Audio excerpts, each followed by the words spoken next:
ఇప్పుడైతే హల్వా చేయబోతున్నాము. First stove on చేసుకుని ఒక ప్యాన్ పెట్టుకుని దాంట్లో వాటర్ వేసుకోవాలి.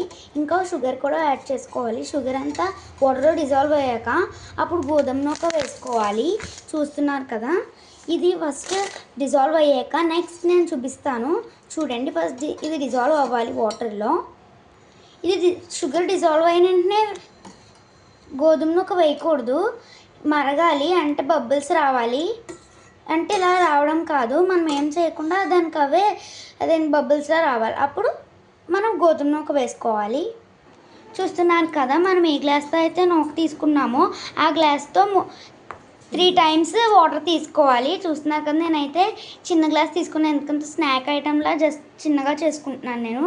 సో నేను దీంతో 3 times వాటర్ తీసుకోవాలి.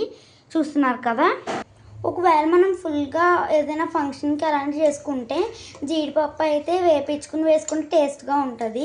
కానీ ఇప్పుడు జస్ట్ స్నాక్ ఐటెంలా చేసుకుంటున్నాం కాబట్టి నార్మల్గా ఇలా వాటర్లో వేసేసుకోవచ్చు, షుగర్ వాటర్లో. చూస్తున్నారు కదా, ఇప్పుడైతే చూసారు కదా బబుల్స్ ఎలా వస్తున్నాయి. ఇప్పుడైతే మనం నూక వేసేసుకోవాలి. వేసిన వెంటనే తిప్పేసుకోవాలి, లేకపోతే ఉండల కింద ఉండిపోతుంది అనమాట.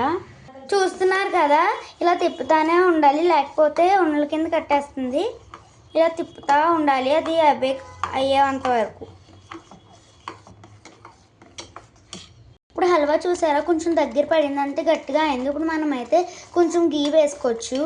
మనకి టేస్ట్ ఎంత కావాలంటే అంత వేసుకోవచ్చు గీ అనమాట. గీ వేసుకున్నాక తిప్పుకోవాలి.